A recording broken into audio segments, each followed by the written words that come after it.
By all traditional measures, Mark Consuelos has had a wildly successful career. From his breakout role as Mateo Santos on All My Children in the 90s to co-hosting Live with Kelly and Mark alongside his wife, Kelly Ripa, he's become a familiar and beloved face in millions of American homes.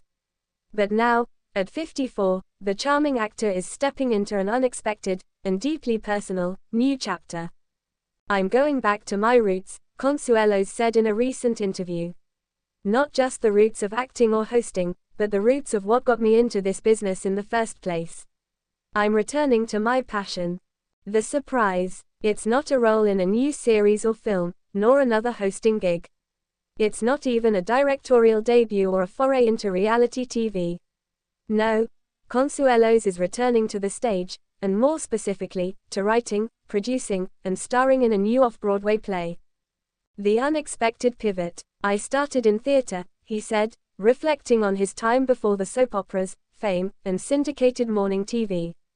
"I was a kid doing community theater in Florida, sweating in church basements and tiny black box spaces, doing Shakespeare next to someone who'd just delivered pizzas all day. It was gritty, it was honest, and I loved it." His new play, tentatively titled Echoes of the Matador, is a semi-autobiographical story set in a Spanish-American household, exploring themes of masculinity, identity, and legacy. Consuelos co-wrote the piece with a longtime friend and playwright, Javier Luna, and it will premiere at the Cherry Lane Theatre in Manhattan early next year. The idea for the play came to him during the pandemic, during long walks through Central Park and quiet evenings in quarantine. Everything slowed down. There was no set to run to, no script to memorize. Just stillness. And in that stillness, I started writing.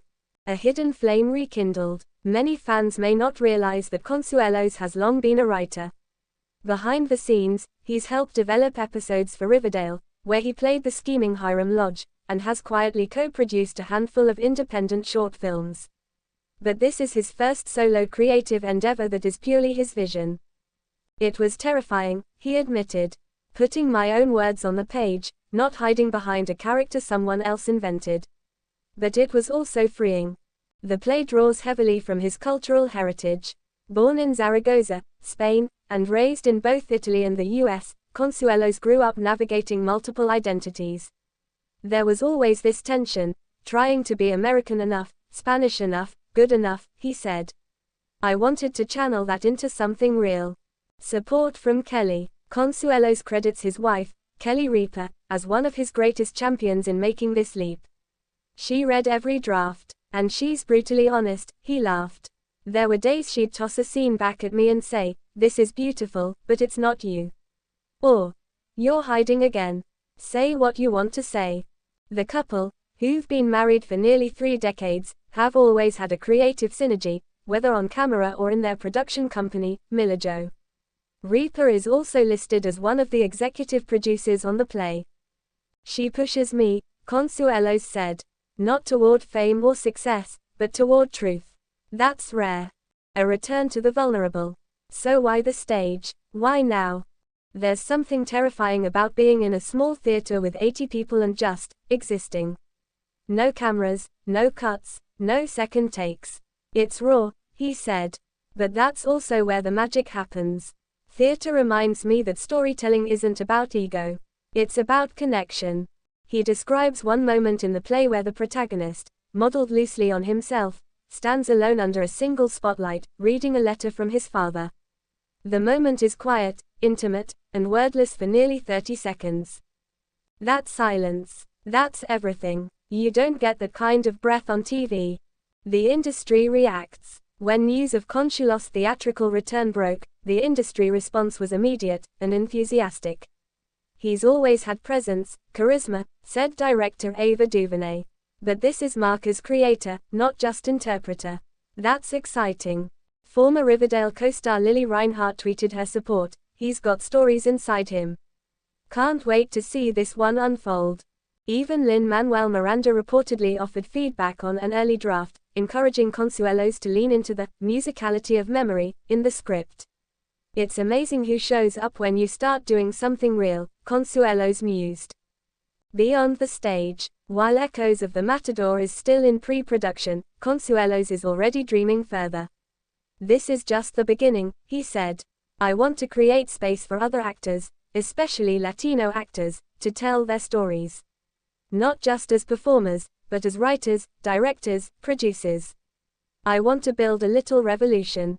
To that end, he's launching a new initiative, REES, a mentorship and micro-grant program aimed at supporting young BIPOC playwrights and creators. "There were so many times in my career where someone opened a door.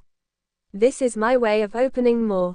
Legacy and the future. As he returns to the stage, Consuelos is not looking to prove anything, not to Hollywood, not to Broadway, not even to critics. "This isn't about legacy in the sense of awards or headlines," he said. "It's about my kids one day watching this play and saying, 'That was Dad. That was real.'" Still, if the buzz is any indication, Echoes of the Matador may earn him more than just personal satisfaction. Early readings of the play have drawn standing ovations, and producers are already whispering about a possible limited tour or even a filmed adaptation. Final thoughts. As our conversation wound down, Consuelos leaned back in his chair and smiled. "You know, I used to think passion was what you felt when you booked a big role or landed a huge gig. But now, passion is what wakes you up at 3 a.m. because an idea won't let go. Passion is putting your soul on a stage and hoping someone out there recognizes themselves in it." In an age of reboots and recycled scripts, Mark Consuelos' latest move isn't just bold, it's a reminder of what storytelling can still be when it comes from the heart. And for Consuelos, it seems, the best stories are still ahead. Would you like a version tailored to a magazine, press release, or blog format?